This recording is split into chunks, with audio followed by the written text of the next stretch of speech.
Right then, welcome back to Palworld HQ. Good news! This channel is now my main channel. It wasn't before. I've got a vlog channel. Vlog channels are fucking hard. I'm still doing it, but I haven't uploaded on this channel since February. It's now, April? And to be honest, the constant flow of subscribers, views, likes, lovely comments, I'm like, why am I not here with this as my... And I love the game, and I've missed playing it.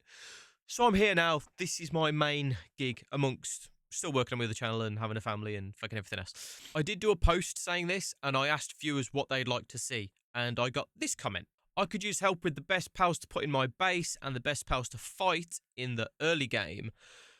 I've got an interesting take on this, so let's get into the game and see if I can answer it. Okie dokie, here we are then. Funnily enough, this is the base that's kind of gave most of the comments and feedback I've had. I've had a lot of comments about base building. I'm going to try and tackle that in the next video. That's a big thing for me. I'm going to try, though. Right, what I'm going to do is I'm going to fly over to my other base because I just want to put something across first, and then I will do the stereotypical thing of like, hey, these pals are good for early game, but I want to try something slightly different. So this is my berry base because I like using berry farms for leveling up and for money. But what I want to show you is, I'm going to show you this, and I'm going to get to my point. Right, so here's the typical thing that you'd expect to see for like a higher level player that's been playing since day one, like myself, or anyone that's got near mid to end game. So I've just got my Lylines, I've got Nocturnal on them, Swift Darters and Workslave. I've got my Prunella, my Lulu, because they have good passive skills, partner skill even. So you kind of get the idea, yeah. So then, you know, Gangler, level 4, and Runner Arters and Workslave. Same with my Suzakus, I've 4-starred them, so the work suitability level goes up to level 4. Obviously, I've got just Arters and a Sirius on that guy. So, yeah, there's one of my better ones. So he's 319 work speed. So, you know, this is what you'd expect to see, isn't it? And if we run back to my other base, because this is a multifaceted question you see to me, because I'm really awkward like this, where I always kind of come to, even though I'm doing a Palworld channel, right? I always kind of like to say with these games, it's important not to come away from the fun of it. It's a game. And ultimately, game, it's meant to be fun. You're meant to enjoy yourself. And I don't like people getting too caught up in what's the best thing. I don't like the idea of people stressing playing, or playing and being stressed, thinking, you know, oh, I've got the best thing. Why haven't I? You know what I mean? Like, enjoy yourself. Right. So this base, you might have clocked it already. I'll physically show you. Even though he's down there. He knows where to go when I need him. So obviously I've got Foxbarts, I've got Penglets, I've got Lamballs, I've got some Incineroars, Leaf Monks. Look at them little bouncing around. That's how Palworld should look. Like when I first started playing the game, or when I first looked at the game and I saw everything about it, I thought it was cool. That's what they showed you, weren't it? Like little things like this, but you tend to move away from these after early game, and you end up using all the bigger pals. But this is actually my main farming base now. And what I've done is I've buffed them up a bit, so these are all just passive skilled, so Artisan, Runner, Workslave, stuff like that. I haven't 4-starred any of them. And again, just all the passive skills. My Lamballs, I really like my Lamballs, so I've starred a few of them. And then I've did 4-star the Incinerams and the Foxbox just to get them to level 2 kindling. But again, Artisan, Workslave, Runner, Serious.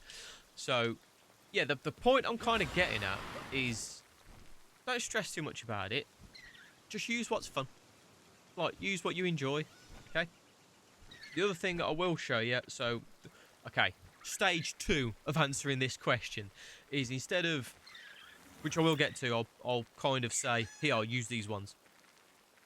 What I do want to say is, I'd rather show you how to make your own choice. I'm a dad, I've got kids, right? And the best way of teaching anyone new to anything is teaching them how to fix problems themselves rather than just giving them the answer. Right, so where is, I know I had somebody here.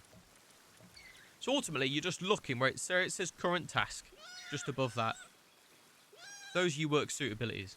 So, good old Tansy here. He's got planting level 1, handiwork level 1, lumbering level 1, transporting level 1, gathering level 1.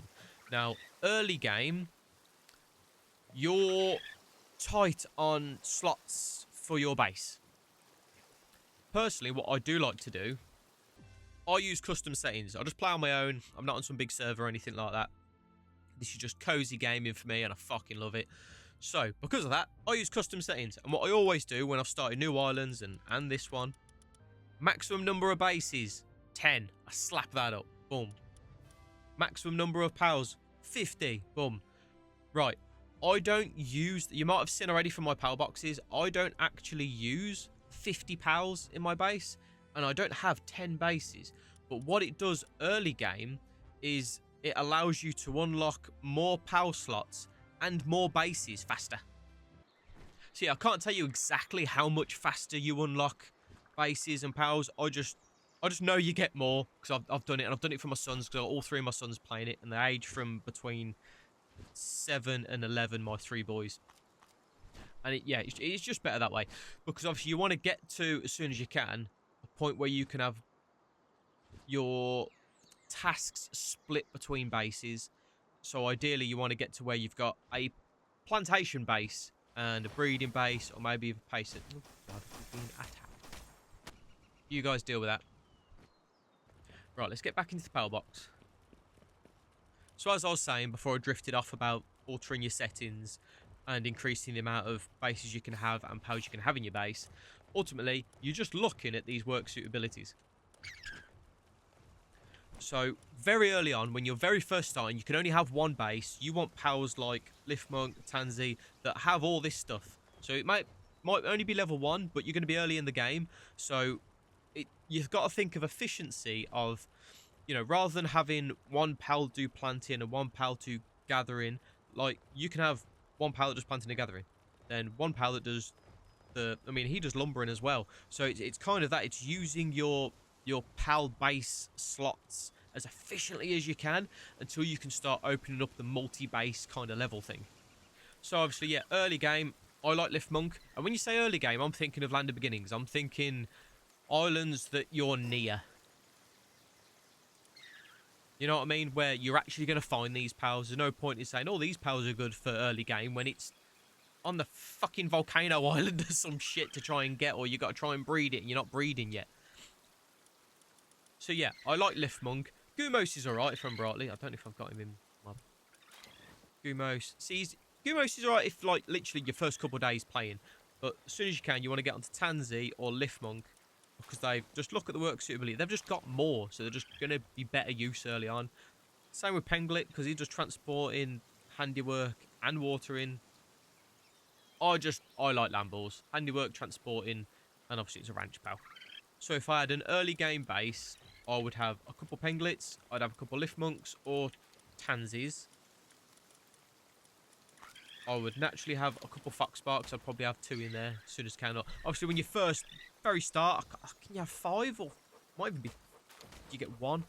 Honestly, it's been a while since I started a new save, so I can't remember exactly. But when you're opening your slots, if we're going really, really, really early, a Foxbarks, a Penglit, a Liftmonk or a Tansy. And I always like Cativa. I can't think of how I normally pronounce that name. I'm just coming tongue-tied because I'm doing a video. I swear I used to unlock this earlier.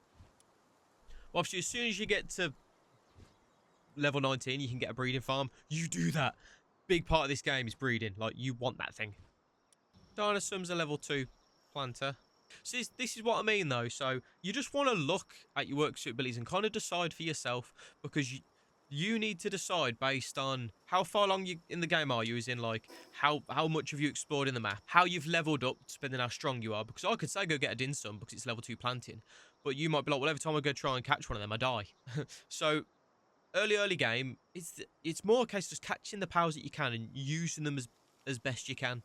Touching on fighting, now, when I first started playing the game, I didn't do tower bosses. I didn't really do fighting. I really focused on building my bases first. And that's just the way I like to play. I really like being efficient with my bases, constantly upgrading your base level, getting that done, because then you're just unlocking all your stuff. You're unlocking more base, you're unlocking more power slots and other things you can use. So by the time I actually started doing fighting, I was already quite high level and I'd got bigger pals anyway. But what I will touch on for early game fighting that I think people overlook, early game weapons Like, you got your arrow, your spear. Let's have a look. Poison arrow. Where's the triple? By the time you get something. Crossbow, level 13.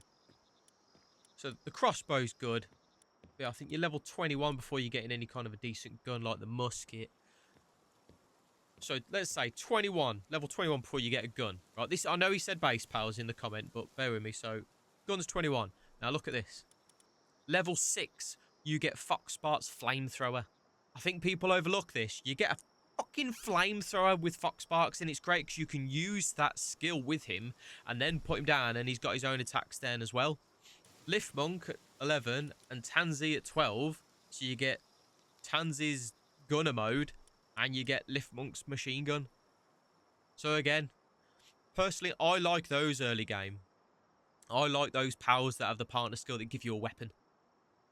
And again, I think people overlook it. So if it was me, again, I'm going to start a new save when version 1 comes out. And that's what I'll be doing. I'll be getting a Fox Sparks and then leveling it up. Same with a Lift Monk and a Tansy. And I'll be unlocking those saddles as quick as I can. Stone, wood, palladium, ingot. So, I mean, it does it. So there, you've got the furnace.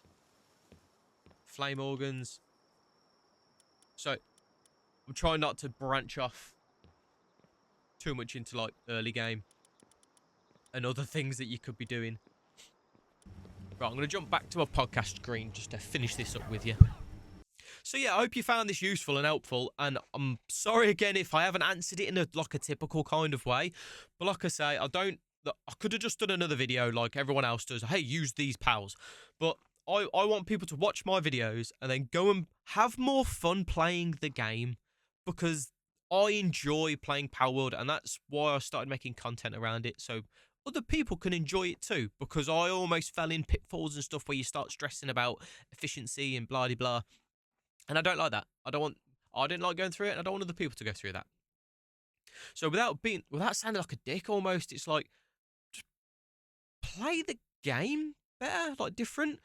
Like things like, again, early game with base pals, you might be in a situation where you want a load of watering doing, so just bang out a bunch of penglets for a day on the game, and then bring them back in, and if you need a load of kindling doing, or ingot making, just bang out a bunch of fox sparks or level 1 kindlers. Just like use multiple until you can get to a point where you can put better passive skills on them, or start getting the condenser and breeding and putting star ratings into them.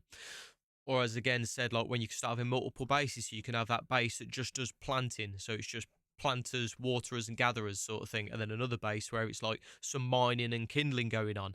Like, use your bases and your slots as efficiently as you can with the pals that you can realistically catch at the kind of level you're at in the game.